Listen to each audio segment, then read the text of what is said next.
Hola, bienvenidos, bienvenido una vez más a La Emperatriz, este evento online para mujeres inteligentes y despiertas desde leakaufman.com. Yo estoy feliz de presentarte esta conversación con Marian Costa, una de las mujeres más brillantes que yo conozco, hermosa, súper poderosa. Yo creo que es un ejemplo para todas.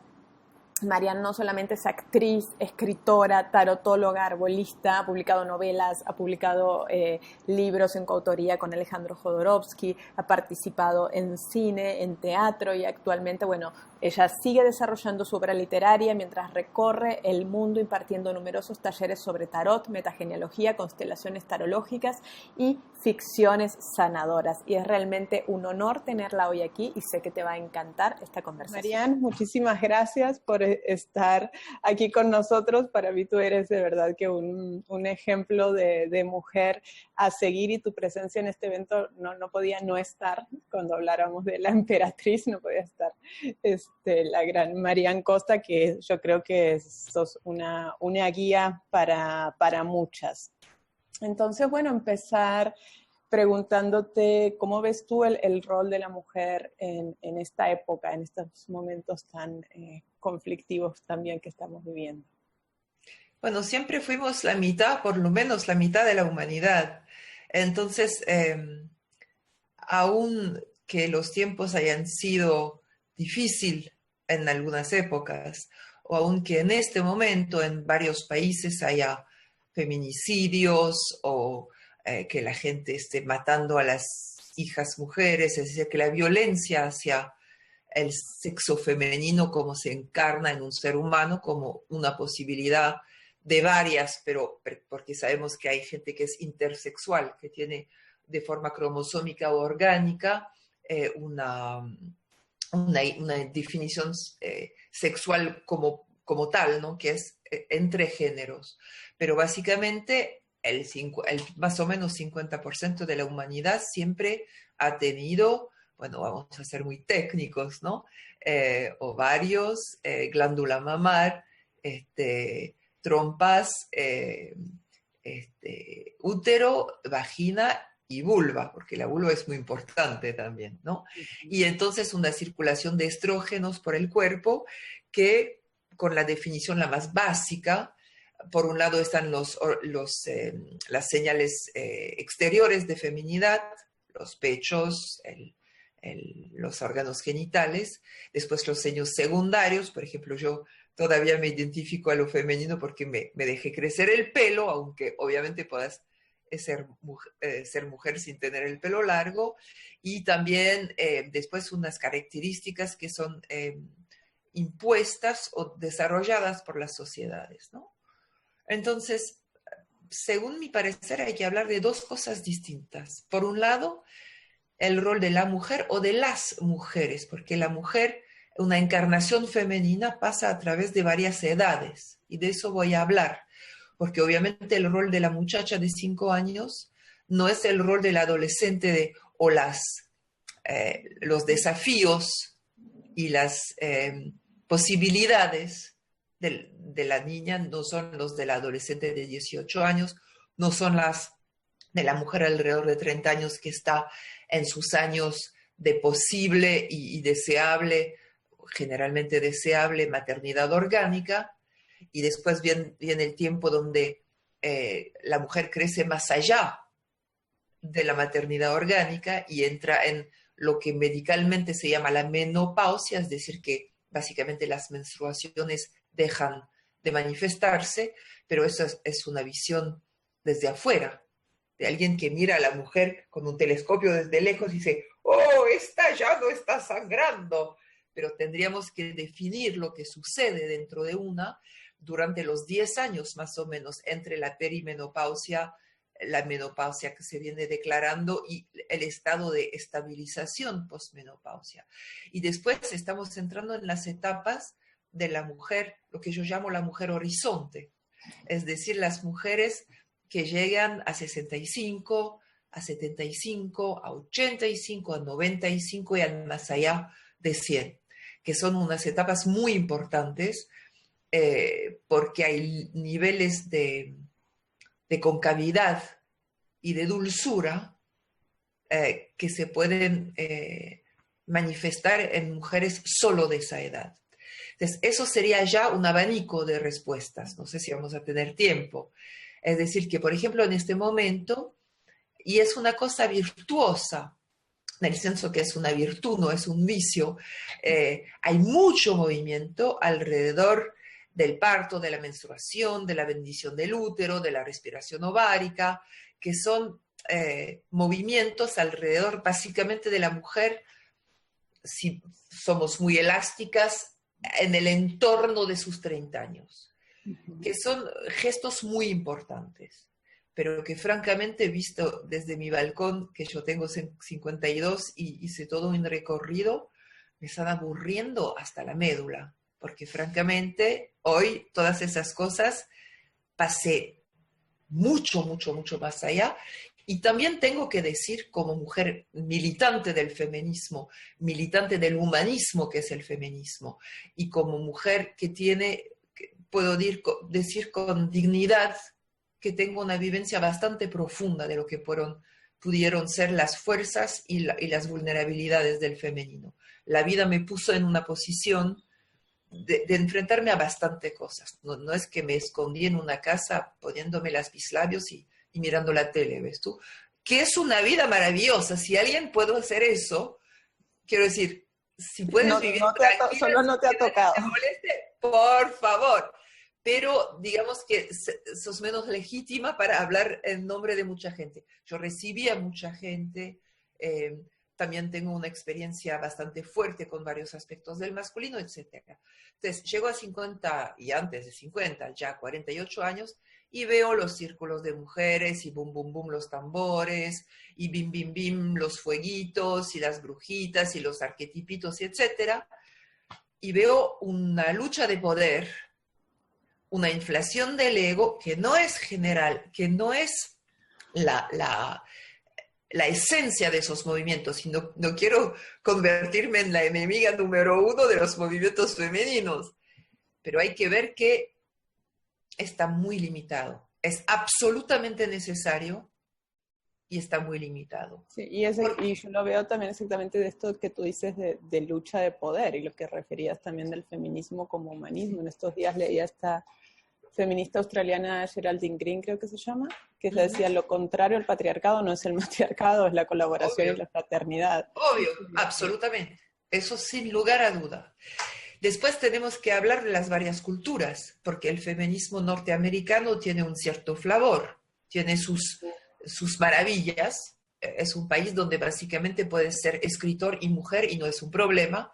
En Francia, yo soy escritora, cuando escribí una novela me dijeron, en tal periódico muy importante no te pueden hacer la crítica porque la persona que se ocupa de literatura femenina está sobrecargada, te van a hacer un retrato. Y yo dije, yo no escribo con mi clítoris, escribí un libro sobre la guerra de Yugoslavia. Perdón, tengo unos diplomas que van hacia el techo. Y cualquier boludo que escribe de sus experiencias sexuales está tratado en literatura general y yo, por tener una vagina, voy a ser tratada en literatura femenina. Este es el contexto de Francia. En algunos países, y también en Francia, el feminicidio es un problema. Es decir, cada país va a luchar contra las formas específicas de lo que yo llamaría la enfermedad con respecto al femenino. Y esa enfermedad, la primera etapa que tenemos que cruzar es darnos cuenta que la tenemos todos. El planeta está globalmente enfermo con respecto al femenino y por lo cual con respecto al masculino. Entonces, la segunda cosa que quería decir es que tenemos que saber si hablamos del rol de la mujer o de las mujeres, de las varias culturas, varias edades y también varios orígenes sociales, porque obviamente estar en una favela en Río o estar en los barrios pobres de Perú y ser mujer no es lo mismo que ser una privilegiada que vive en un barrio tranquilo de París. No soy una superburguesa, no estoy haciendo un montón de dinero ni nada, pero obviamente mis condiciones no son las mismas y ni menos la gente que se está muriendo de hambre, etcétera, etcétera, ¿no? Entonces, hay muchos matices del rol de la mujer, ¿no? Pero podemos como encontrar un punto de partida, un punto de encaje, de anclaje, digamos, con la noción del femenino. Y según como lo veo, una de las definiciones fundamentales del femenino, que es una definición que si trabajas con ella vas muy lejos durante mucho tiempo, es la noción de entender cuál es tener un enfoque o una actitud hacia la concavidad. La concavidad física antes que nada. Por ejemplo, yo trabajo con el tarot de Marsella. Hay muchas maneras, el tarot de Marsella son imágenes en 2 dimensiones, ¿ok? Por ejemplo, aquí tengo un arquetipo que amo, que es la reina de bastos.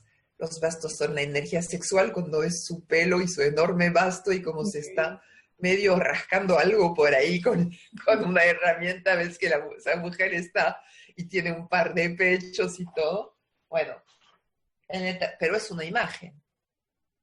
Si voy a trabajar de una forma masculina con el tarot de Marsella, que es una cosa magnífica, lo hago,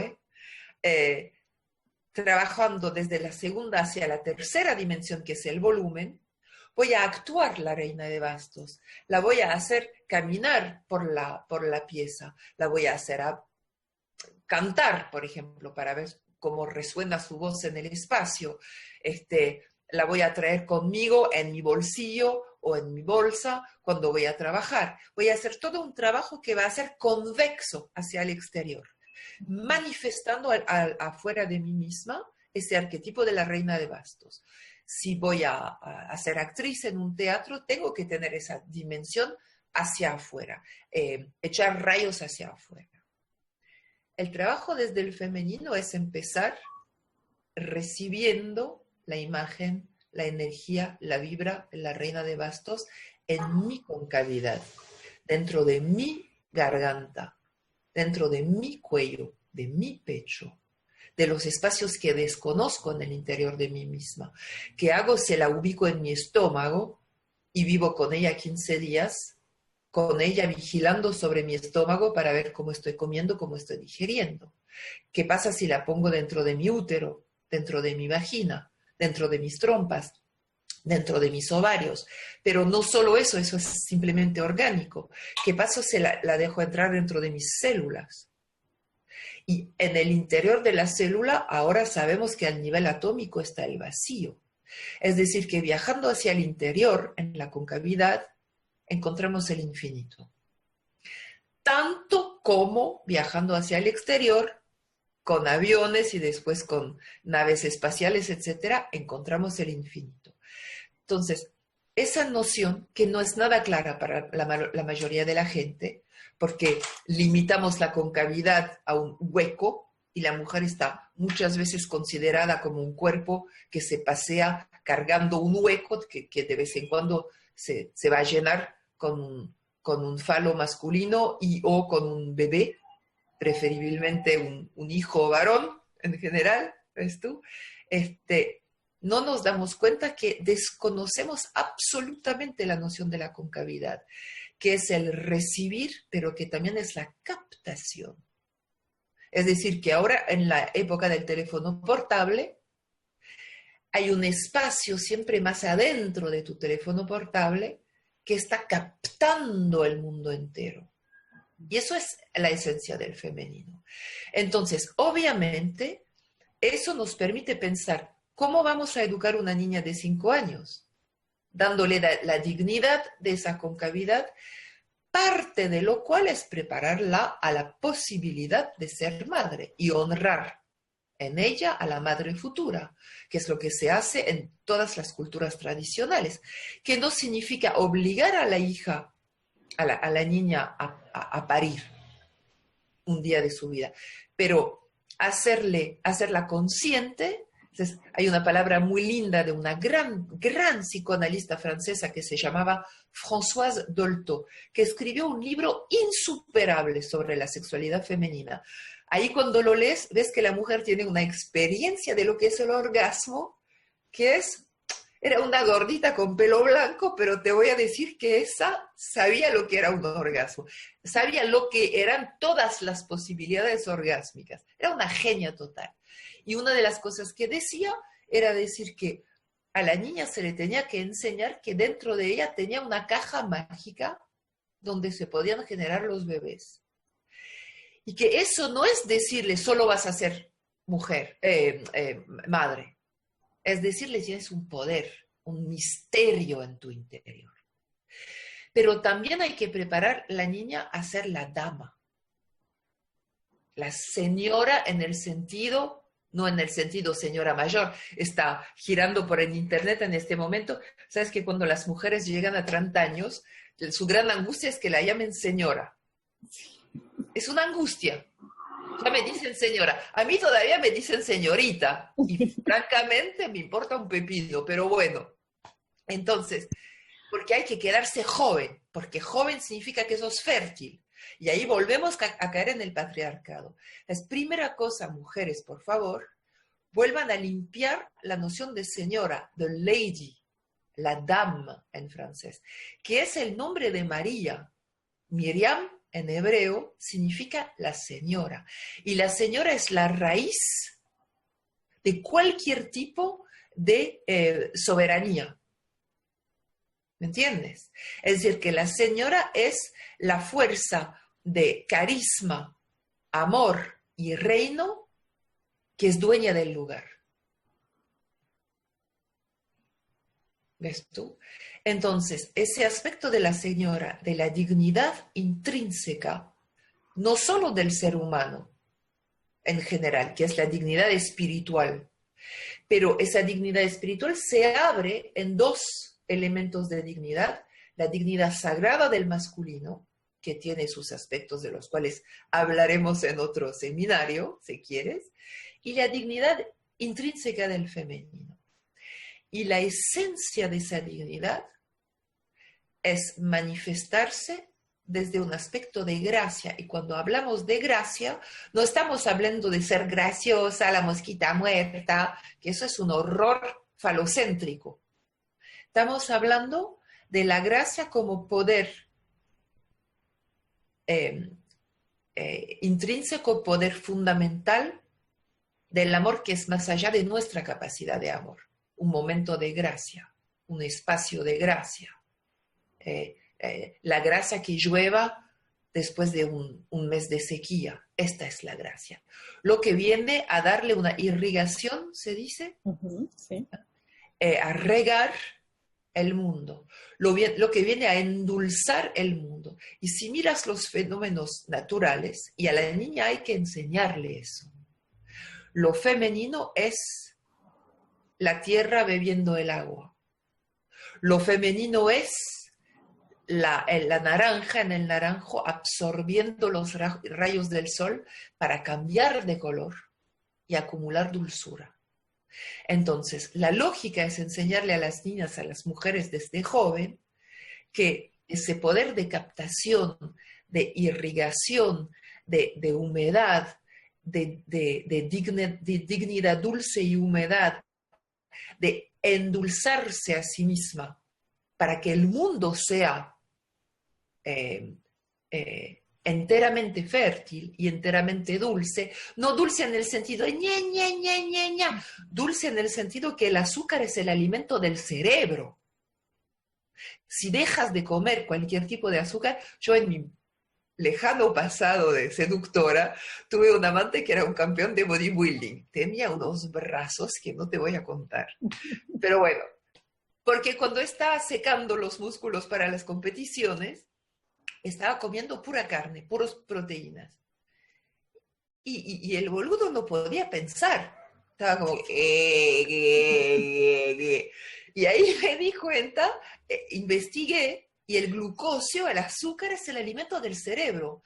La dulzura no es nada de una tarada o de una pobrecita, es lo que genera el genio humano, que hace funcionar el córtex, ¿me entiendes? Hay que limpiar todos esos conceptos. Claro. ¿Ves tú? Y después pasamos al umbral de la maternidad, que es el umbral que se pasa alrededor de los 20 años normalmente. Y obviamente no es la mamá en el manifiesto que está como vendiendo el jabón o vendiendo los no sé qué para el niño. Es qué significa ser iniciada al misterio fundamental de la vida, siendo el lugar donde se desarrolla una conciencia. Ave María, gracia plena. Madre de Dios. Cada una de nosotros es madre de Dios en el sentido que genera la vida. Y si la única vida que generas en tu existencia es la vida de los ovarios que bajan en tus trompas, sin que el destino quiera que encuentren un espermatozoide para convertirse en hijos, seguís siendo el lugar donde se genera la vida. Y eso nos enseña a morir. Y cada mujer que ha vivido su maternidad en una forma consciente y amorosa, y son muchas, son muchísimas, ha entendido que en un momento dado no puede hacer otro que borrarse en la gestación, en algunos momentos donde la presencia del hijo es tan contundente, extraordinaria, que soy solo el lugar del milagro. Soy la sirviente del Señor que me sea hecho según tu palabra. No soy católica, estoy siguiendo una vía tradicional indiana de Vedanta, de non-dualidad, pero tenemos que invocar la figura limpia de María. Es una maravilla absoluta, es la inspiración de todos los místicos. Todos los místicos cristianos están modelados sobre María, sobre Marta, y no sobre el apóstol Pedro o Judas o Juan. La espiritualidad es esencialmente femenina porque es aprender a borrarse, a morir. Y después el niño llore y te levantás y le das de mamar. ¿Ves tú? Y después cuando tiene 20 años, si lo has educado bien, te olvida del todo, te manda al cuerno y se va. Y ahí también, y cada vez se te rompe el corazón y se te abre el corazón. Esto sería el movimiento de la maternidad orgánica, ¿no? Y después llega ese umbral extraordinario para el cual necesitamos mujeres horizontes del tamaño, por ejemplo, de doña Margarita, la abuela, la nana, no sé cómo se llama ahora, Margarita de Jalisco, que es mi madrina espiritual y la madrina espiritual de tantas mujeres, que pasó ese umbral y caminó 1.000.000 de kilómetros más allá y sigue caminando en belleza. O yo conocí desde muy cerca la primera esposa del maestro espiritual francés Arnaud Desjardins, que se llamaba Denise. Estuve con él los últimos años de su vida, entre 90 y 93. Un pozo, un océano de dulzura. Una mujer que tenía problemas de esófago, que sufría todo el tiempo, que no podía comer. Unos ojos de un brillo extraordinario. Algo de la belleza de la más linda muchacha, de la belleza de la más linda niña, de la más linda mujer joven, de la más linda mujer madura, todo a la vez, y con montones de arrugas y las tetas hasta las rodillas. ¿A quién le importa? ¿Ves tú? Entonces, para mí lo esencial es esa noción de un respeto total a lo que viene en tu próxima etapa del femenino. Y el drama es que todavía estamos globalmente sometidas a la noción de que la mujer vale entre 15 y 32 años hasta que la llamen señora. Y que hay una lucha, y que hay una rivalidad, y que hay que tratar de conseguir toda la sabiduría de la abuela teniendo 26 años, lo que es absolutamente imposible.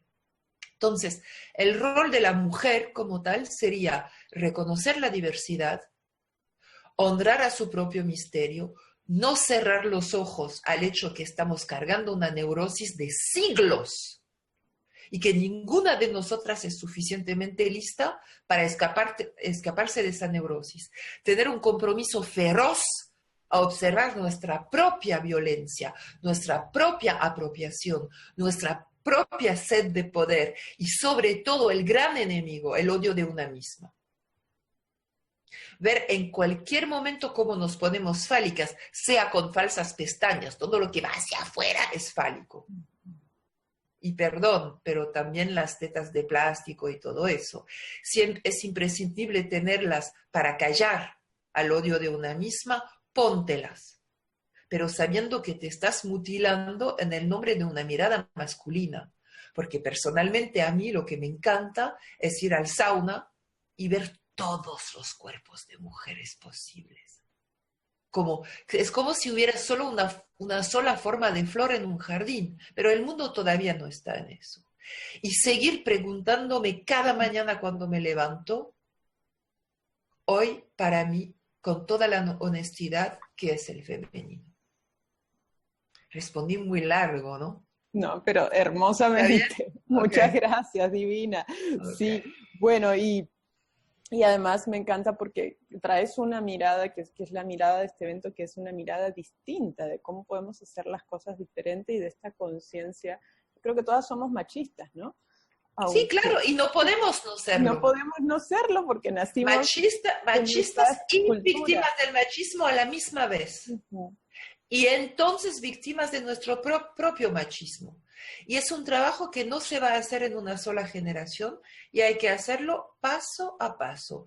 Decía mi muy ex novio y ex maestro y todavía ser muy querido Alejandro Jodorowsky, con paciencia y salivita, un elefante se cogió a una hormiguita.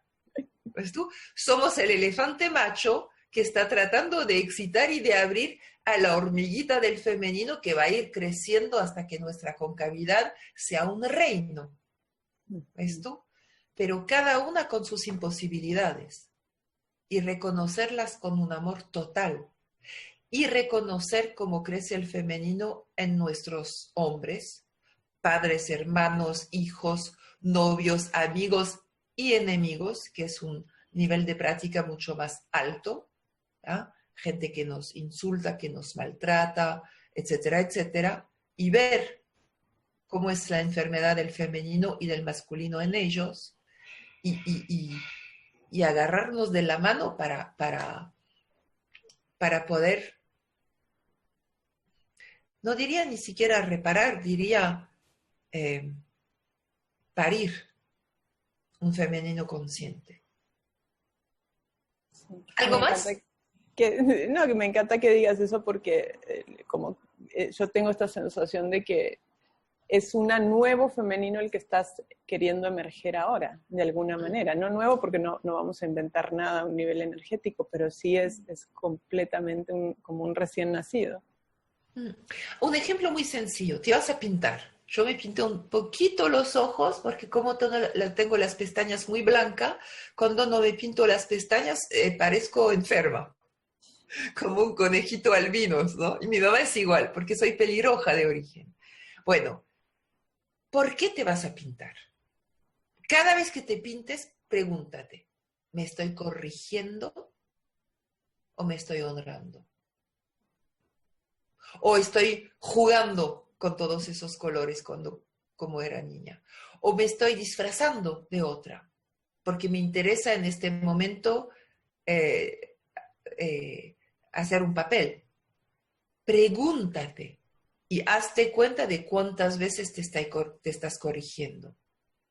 Y si puedes, deja caer el hecho de corregirte y ábrete a todas las otras formas de pintarte, que son unos juegos, porque desde que sabemos, se pintaron las mujeres. Entonces, y también los hombres, desapareció en nuestra sociedad, pero al ser humano le encanta pintarse.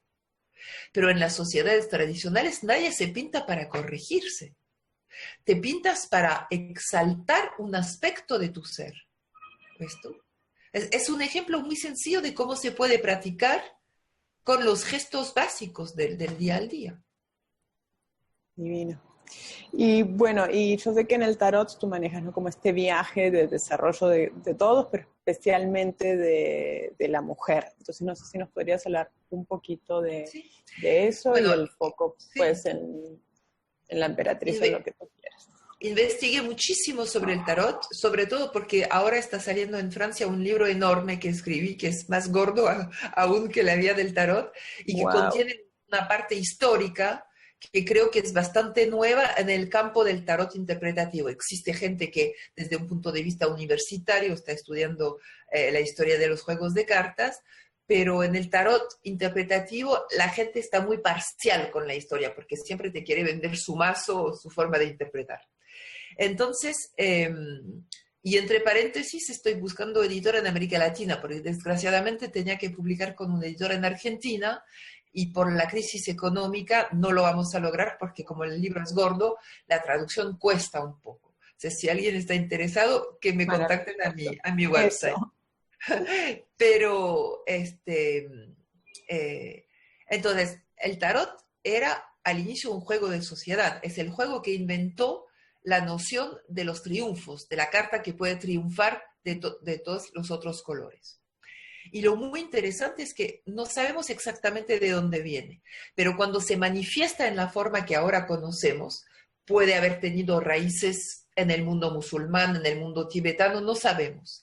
Pero cuando se manifiesta en Italia, se manifiesta en paralelo con la tradición de Dante y Petrarca, que es una tradición poética y espiritual, donde la mujer, la dama, de la cual el poeta se enamora perdidamente, se convierte en el faro o en la luz o en la figura intermediaria que conduce el caminante, que es el hombre, al amor sagrado.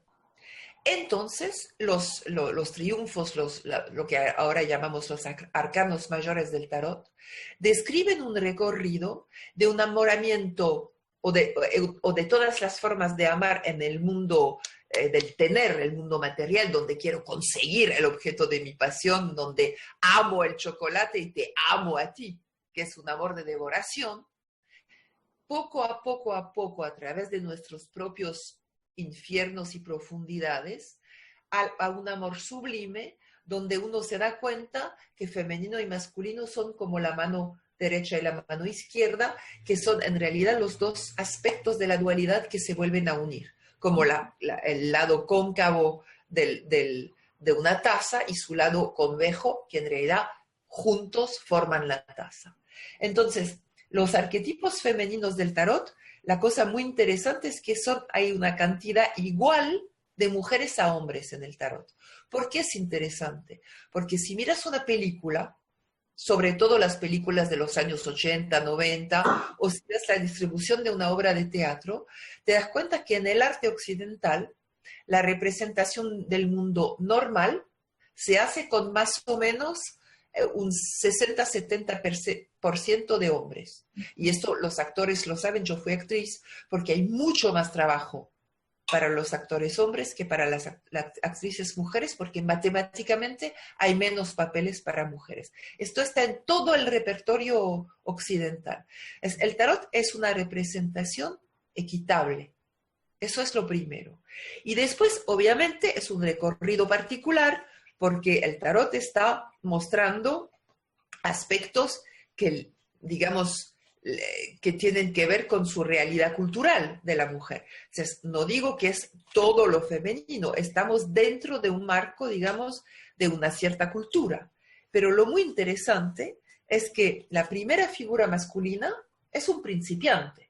Es el número 1, es el mago, o más bien el prestidigitador. En realidad podría estar mostrando cómo funciona la mente, que nos engaña todo el tiempo y piensa y piensa.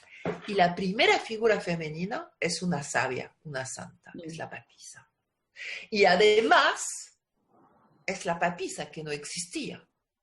Y me di cuenta que en los tarots históricos esa papisa generalmente era la representación en el siglo XV, XVI, XVII, XVIII de una figura femenina real de altura muy, muy grande. Hildegard de von Bingen o la la dueña del monasterio de Port Royal o la maestra espiritual Madame Guyon, etcétera, etcétera. ¿Ves tú? Entonces, la primera afirmación es esta. La mujer es esencialmente el lugar de trabajo espiritual.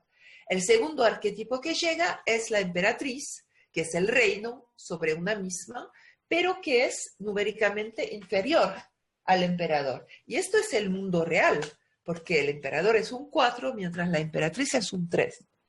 Y esa es la realidad. En el mundo occidental, la mujer está para darles herederos al emperador. Eso representa obviamente el imperio romano, ¿no?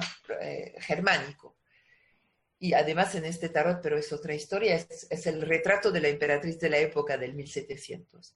Y después llega la pareja papa-papisa, que es muy interesante porque se dan la espalda. Y ahí también en el poder religioso visible, la mujer está escondida, es una realidad, y el hombre está reinando. Y después vamos adelante y encontramos un trío, donde hay dos mujeres, una más vieja, digamos, y una más joven, o una que es la madre y una que es la hija. Y volvemos a encontrar ese mismo principiante como para decir, el hombre está todavía joven y tiene que crecer entre dos aspectos del femenino, lo que te decía antes, ¿no?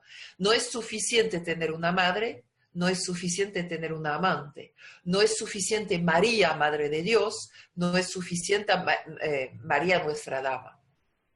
Tenemos que tener esa tensión entre la madre que tiene el bebé en los brazos y la dama que tiene las manos abiertas para echar rayos y que le entrega el bebé, el mocoso, a José, ¿no?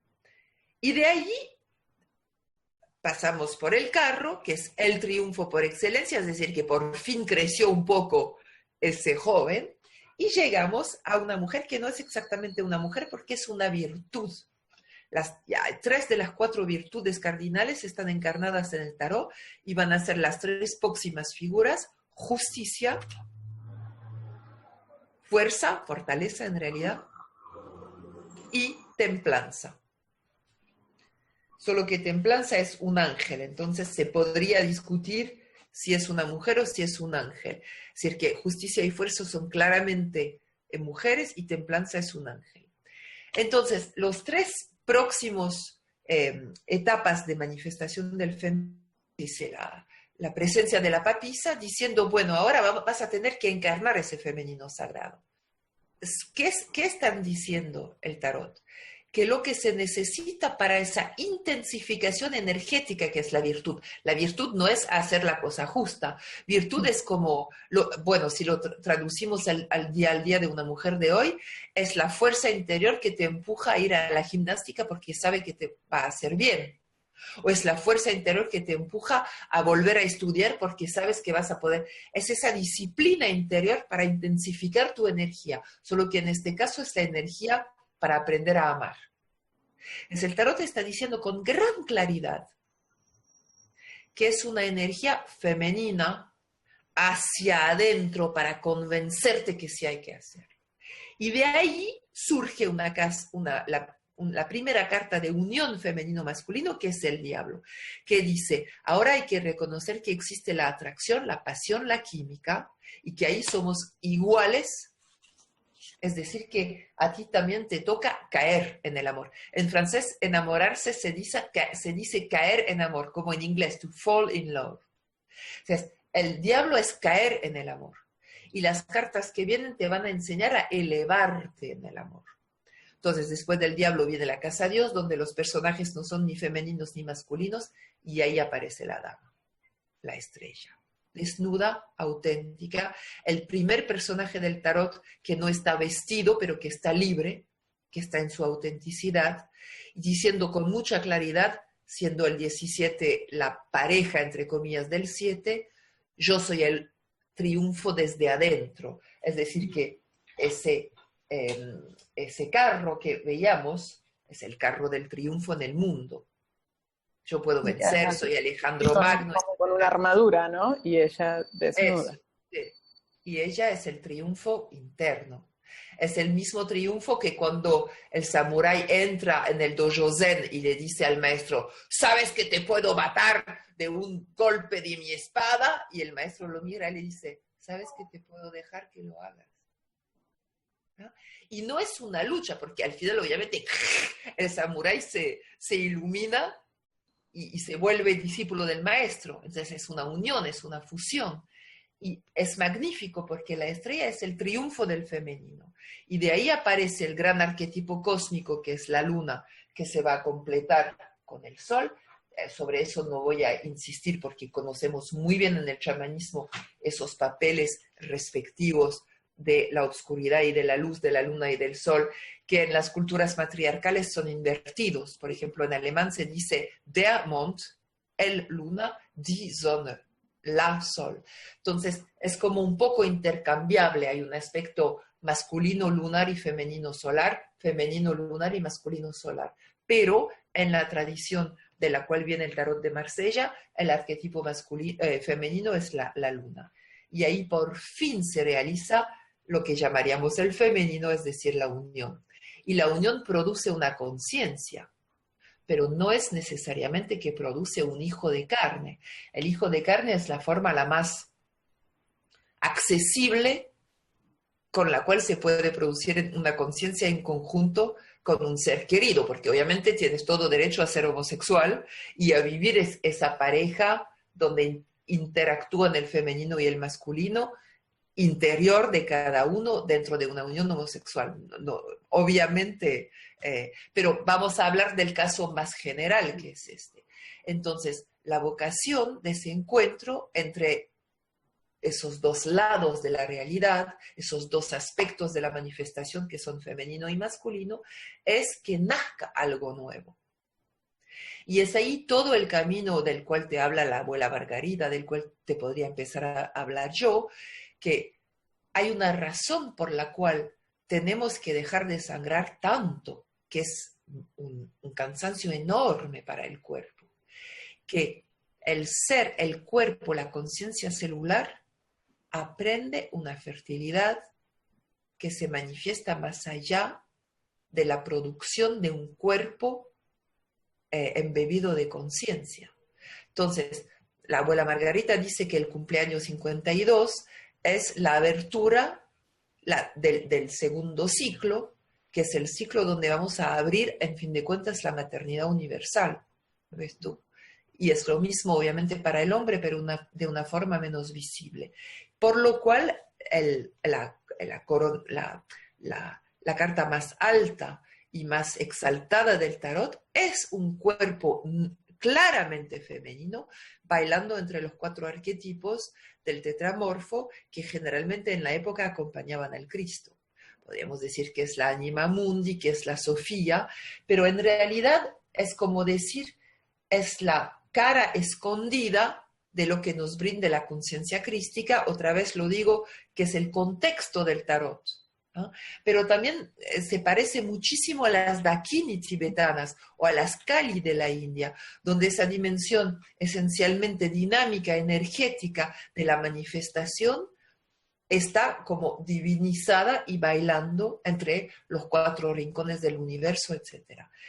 Y durante todo el recorrido del tarot, ese camino se hace mano en la mano con las etapas del camino iniciático del masculino hasta llegar a un ser que está unificado, de acuerdo con su parte izquierda, con su herencia del árbol genealógico materno, de acuerdo con su parte derecha, la herencia del árbol paterno, y en el centro aparece un eje de luz que es probablemente el eje alrededor del cual está bailando esa mujer que se sostiene sobre un pie. Voilà, ¿qué más te digo? Maravilloso, ¿no? Me encanta, ¿no? Abriste todo un mundo como siempre, Mariana. Es un placer escucharte y sentirte y sentir tu presencia de mujer y de todo lo que has hecho y que hoy nos compartiste. Entonces, lo último que te podría decir es que si te resuena cualquier imagen, sea del tarot o de o cualquier objeto que viene a tocar algo que tú sientes que está demasiado débil en tu recorrido como mujer encarnada o como hombre hacia el femenino, y que quieres hacer un trabajo con ese objeto o esa imagen. Mi consejo sería atreverte a crear un pequeño altar físico. La imagen tiene que estar en un lugar, pero también un altar dentro de ti mismo, de ti misma. Decretar un lugar dentro de ti puro y vacío, que sea como un rincón donde vas a prender una luz. Y también afuera, si te ayuda a hacerlo. Y simplemente tener una actitud de veneración hacia esa imagen por un cierto tiempo. Veneración exterior y veneración interior. En el exterior le puedes llevar flores, luces, rezos, cantos, dulces, lo que tú quieras. Depende de las culturas, puede ser más o menos espectacular. Obviamente los mexicanos hacen eso con un arte extraordinario, ¿ves tú? Y interiormente se puede alimentar o venerar el arquetipo, otorgándole la posibilidad de recibir más profundamente, yo digo siempre 1 milímetro más profundo, 1 segundo más de paciencia, las impresiones delectables que tú vives en tu día al día. Por ejemplo, te tomas el tiempo de ver pasar una nube y se la regalas a tu arquetipo como alimento. Eso es el alimento energético del cual hablaba Gurdjieff, el alimento de impresiones, o una música, o el gusto de tu café, o si te viene a apapachar un niño o una niña, la dulzura, el calor de su amor. Es decir, tomarte el tiempo de regalar, porque la devoción es un regalo. Es una atención que brindamos al otro. Y yo creo que fundamentalmente la pareja tendría que ser devocional, porque en realidad adoramos a la vida, a la realidad, a Dios, llámalo como quieras, a través de la persona con la cual estamos en pareja. ¿Ves tú? Y si no estamos todavía en pareja, podemos al revés postular el espacio vacío de esa pareja futura y empezar a calentar, a crear un espacio de veneración. Porque siempre la persona en un día se va a tirar un pedo en la cama o va a tener un aliento de ajo en la mañana, o te va a decir una cosa que te haga daño, o de pronto le vas a descubrir un perfil que no te gusta. Es imposible que la persona sea la fuente de tu veneración. La fuente de tu veneración la tienes que encontrar en ti misma, en ti mismo. Entonces, la veneración al arquetipo es la veneración a nosotros mismos. Y si estoy en grado de venerar a mí misma como simplemente manifestación particular de la vida, es decir, erradicar el odio a mí misma. En el momento en que un hombre o una mujer entre en mi vida, con toda la libertad, con toda la tranquilidad, siendo capaz de decir hasta ahí vamos, espérate un momento que todavía no es el momento de vivir juntos, si no nos vamos a casar no voy a seguir contigo, lo que sea tus prerequisitos, pero dentro de esa actitud de racional y normal y como de crear un marco sano, vas a poder mirar a la otra persona con una adoración, que no es una debilidad, que es un generador de energía. Pequeño secreto, no hablé nada de sexo en esta charla, no sé por qué, pero supongo que hubiera podido, pero tengo que ir a darle un beso al hombre que venero en la estación, entonces no voy a tener que irme. Pero